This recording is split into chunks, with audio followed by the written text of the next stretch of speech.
And the king arose in his wrath from the wine drinking, and went into the palace garden. But Haman stayed to beg for his life from Queen Esther, for he saw that harm was determined against him by the king. And the king returned from the palace garden to the place where they were drinking wine, as Haman was falling on the couch where Esther was. And the king said, "Will he even assault the queen in my presence, in my own house?" As the word left the mouth of the king, they covered Haman's face. Then Harbona, one of the eunuchs in attendance on the king, said, "Moreover, the gallows that Haman has prepared for Mordecai, whose word saved the king, is standing at Haman's house, 50 cubits high." And the king said, "Hang him on that." So they hanged Haman on the gallows that he had prepared for Mordecai. Then the wrath of the king abated. On that day King Ahasuerus gave to Queen Esther the house of Haman, the enemy of the Jews. And Mordecai came before the king, for Esther had told what he was to her. And the king took off his signet ring, which he had taken from Haman, and gave it to Mordecai.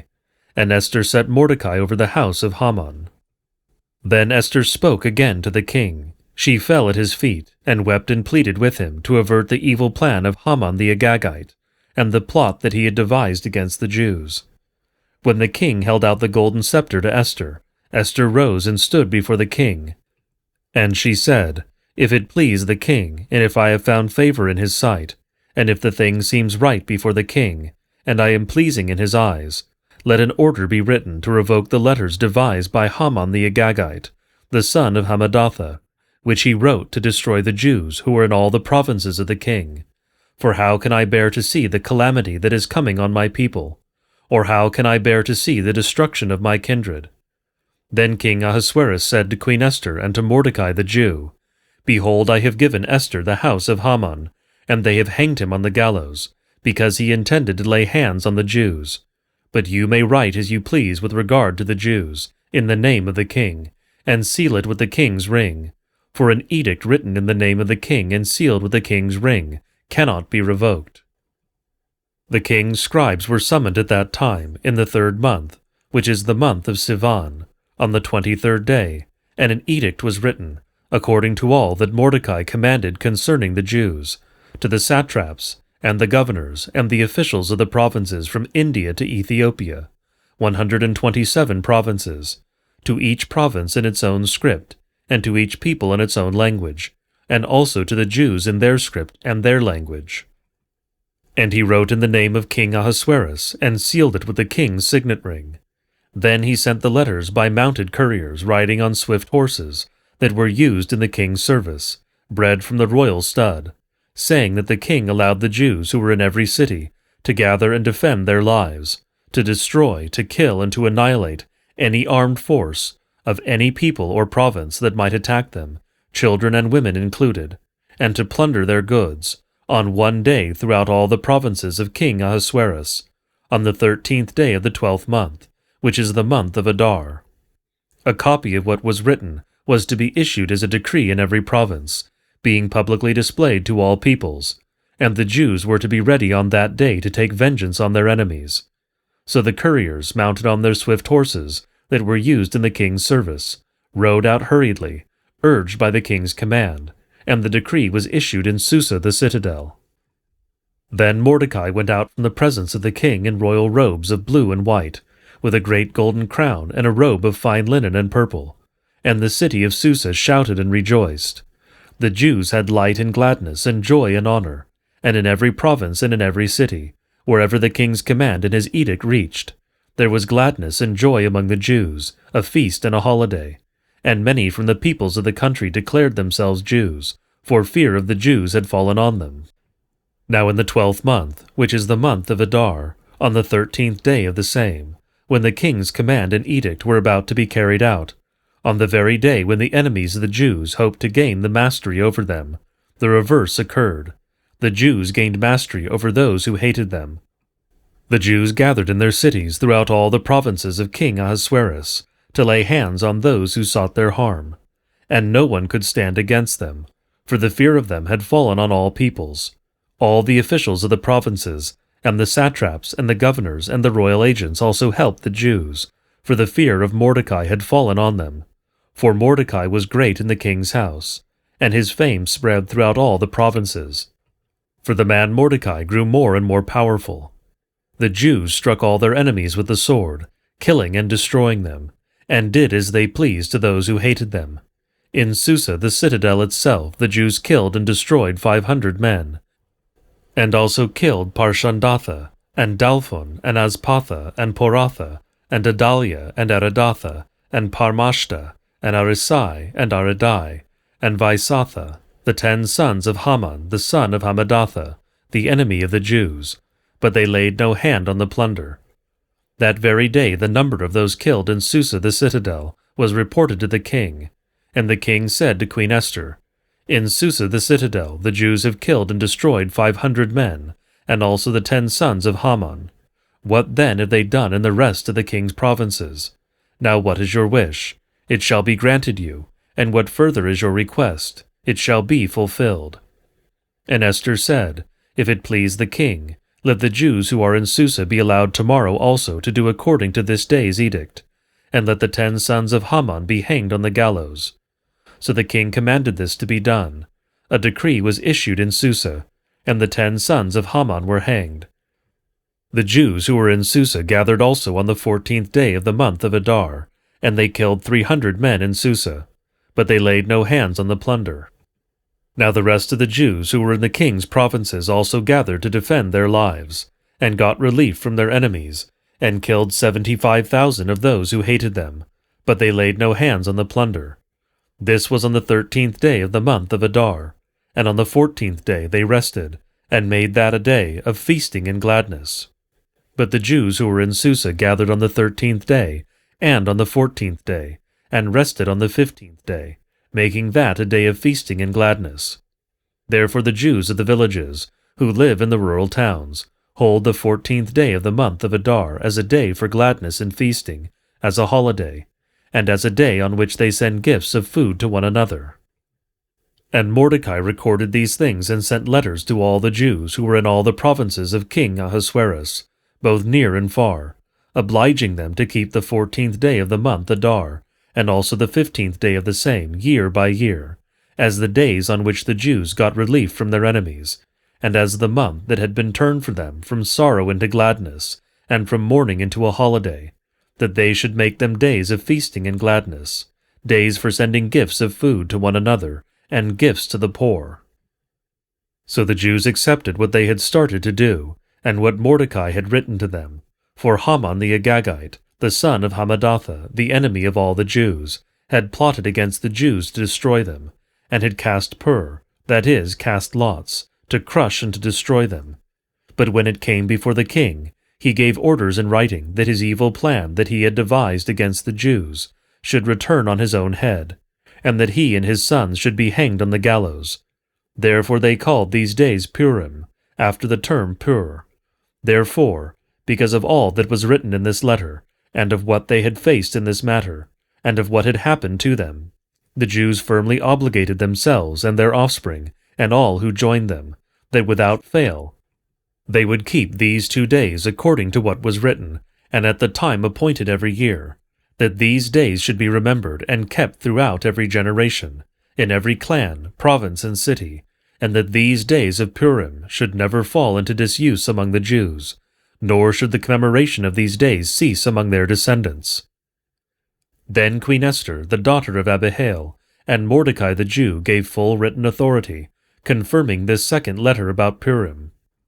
Letters were sent to all the Jews, to the 127 provinces of the kingdom of Ahasuerus, in words of peace and truth, that these days of Purim should be observed at their appointed seasons, as Mordecai the Jew and Queen Esther obligated them, and as they had obligated themselves and their offspring, with regard to their fasts and their lamenting. The command of Esther confirmed these practices of Purim, and it was recorded in writing. King Ahasuerus imposed tax on the land and on the coastlands of the sea, and all the acts of his power and might, and the full account of the high honor of Mordecai, to which the king advanced him, are they not written in the book of the chronicles of the kings of Media and Persia? For Mordecai the Jew was second in rank to King Ahasuerus, and he was great among the Jews, and popular with the multitude of his brothers. For he sought the welfare of his people, and spoke peace to all his people. There was a man in the land of Uz, whose name was Job, and that man was blameless and upright, one who feared God and turned away from evil. There were born to him 7 sons and 3 daughters. He possessed 7,000 sheep, 3,000 camels, 500 yoke of oxen, and 500 female donkeys, and very many servants, so that this man was the greatest of all the people of the East. His sons used to go and hold a feast in the house of each one on his day, and they would send and invite their 3 sisters to eat and drink with them. And when the days of the feast had run their course, Job would send and consecrate them, and he would rise early in the morning and offer burnt offerings, according to the number of them all. For Job said, "It may be that my children have sinned, and curse God in their hearts." Thus Job did continually. Now there was a day when the sons of God came to present themselves before the Lord, and Satan also came among them. The Lord said to Satan, "From where have you come?" Satan answered the Lord and said, "From going to and fro on the earth, and from walking up and down on it." And the Lord said to Satan, "Have you considered my servant Job, that there is none like him on the earth, a blameless and upright man, who fears God and turns away from evil?" Then Satan answered the Lord and said, "Does Job fear God for no reason? Have you not put a hedge around him, and his house, and all that he has, on every side? You have blessed the work of his hands, and his possessions have increased in the land. But stretch out your hand and touch all that he has, and he will curse you to your face." And the Lord said to Satan, "Behold, all that he has is in your hand. Only against him do not stretch out your hand." So Satan went out from the presence of the Lord. Now there was a day when his sons and daughters were eating and drinking wine in their oldest brother's house. And there came a messenger to Job and said, "The oxen were plowing, and the donkeys feeding beside them, and the Sabaeans fell upon them, and took them, and struck down the servants with the edge of the sword. And I alone have escaped to tell you." While he was yet speaking, there came another and said, "The fire of God fell from heaven, and burned up the sheep and the servants and consumed them, and I alone have escaped to tell you." While he was yet speaking, there came another and said, "The Chaldeans formed 3 groups and made a raid on the camels, and took them and struck down the servants with the edge of the sword, and I alone have escaped to tell you." While he was yet speaking, there came another and said, "Your sons and daughters were eating and drinking wine in their oldest brother's house, and behold, a great wind came across the wilderness, and struck the 4 corners of the house, and it fell upon the young people, and they are dead, and I alone have escaped to tell you."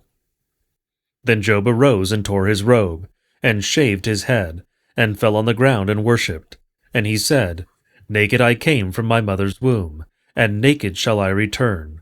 The Lord gave, and the Lord has taken away. Blessed be the name of the Lord." In all this, Job did not sin or charge God with wrong. Again there was a day when the sons of God came to present themselves before the Lord, and Satan also came among them to present himself before the Lord. And the Lord said to Satan, "From where have you come?" Satan answered the Lord and said, "From going to and fro on the earth, and from walking up and down on it." And the Lord said to Satan, "Have you considered my servant Job, that there is none like him on the earth, a blameless and upright man, who fears God and turns away from evil? He still holds fast his integrity, although you incited me against him to destroy him without reason." Then Satan answered the Lord and said, "Skin for skin. All that a man has, he will give for his life. But stretch out your hand and touch his bone and his flesh, and he will curse you to your face." And the Lord said to Satan, "Behold, he is in your hand, only spare his life." So Satan went out from the presence of the Lord, and struck Job with loathsome sores from the sole of his foot to the crown of his head. And he took a piece of broken pottery with which to scrape himself while he sat in the ashes. Then his wife said to him, "Do you still hold fast your integrity? Curse God and die." But he said to her, "You speak as one of the foolish women would speak. Shall we receive good from God, and shall we not receive evil?" In all this, Job did not sin with his lips. Now when Job's 3 friends heard of all this evil that had come upon him, they came each from his own place, Eliphaz the Temanite, Bildad the Shuhite, and Zophar the Naamathite. They made an appointment together to come to show him sympathy and comfort him. And when they saw him from a distance, they did not recognize him. And they raised their voices and wept, and they tore their robes and sprinkled dust on their heads toward heaven. And they sat with him on the ground 7 days and 7 nights, and no one spoke a word to him, for they saw that his suffering was very great. After this, Job opened his mouth and cursed the day of his birth. And Job said, "Let the day perish on which I was born, and the night that said, A man is conceived. Let that day be darkness. May God above not seek it, nor light shine upon it. Let gloom and deep darkness claim it. Let clouds dwell upon it. Let the blackness of the day terrify it. That night let thick darkness seize it. Let it not rejoice among the days of the year. Let it not come into the number of the months. Behold, let that night be barren. Let no joyful cry enter it. Let those curse it who curse the day, who are ready to rouse up Leviathan. Let the stars of its dawn be dark. Let it hope for light but have none, nor see the eyelids of the morning. Because it did not shut the doors of my mother's womb, nor hide trouble from my eyes. Why did I not die at birth, come out of the womb and expire? Why did the knees receive me, or why the breasts that I should nurse? For then I would have lain down and been quiet. I would have slept. Then I would have been at rest, with kings and counselors of the earth, who rebuilt ruins for themselves, or with princes who had gold, who filled their houses with silver. Or why was I not as a hidden stillborn child, as infants who never see the light? There the wicked cease from troubling, and there the weary are at rest. There the prisoners are at ease together. They hear not the voice of the taskmaster. The small and the great are there, and the slave is free from his master. Why is light given to him who is in misery, and life to the bitter in soul, who long for death, but it comes not, and dig for it more than for hidden treasures, who rejoice exceedingly, and are glad when they find the grave? Why is light given to a man whose way is hidden, whom God has hedged in? For my sighing comes instead of my bread, and my groanings are poured out like water. For the thing that I fear comes upon me, and what I dread befalls me. I am not at ease, nor am I quiet. I have no rest, but trouble comes." Then Eliphaz the Temanite answered and said, "If one ventures a word with you, will you be impatient? Yet who can keep from speaking? Behold, you have instructed many, and you have strengthened the weak hands. Your words have upheld him who was stumbling, and you have made firm the feeble knees. But now it has come to you, and you are impatient. It touches you, and you are dismayed. Is not your fear of God your confidence, and the integrity of your ways your hope? Remember, who that was innocent ever perished, or where were the upright cut off? As I have seen, those who plough iniquity, and sow trouble reap the same. By the breath of God they perish, and by the blast of his anger they are consumed. The roar of the lion, the voice of the fierce lion, the teeth of the young lions are broken. The strong lion perishes for lack of prey, and the cubs of the lioness are scattered. Now a word was brought to me stealthily. My ear received the whisper of it, amid thoughts from visions of the night, when deep sleep falls on men. Dread came upon me and trembling, which made all my bones shake. A spirit glided past my face. The hair of my flesh stood up. It stood still, but I could not discern its appearance. A form was before my eyes. There was silence, then I heard a voice. Can mortal man be in the right before God? Can a man be pure before his Maker? Even in his servants he puts no trust, and his angels he charges with error. How much more those who dwell in houses of clay, whose foundation is in the dust, who are crushed like the moth. Between morning and evening they are beaten to pieces. They perish forever without anyone regarding it. Is not their tent cord plucked up within them? Do they not die, and that without wisdom?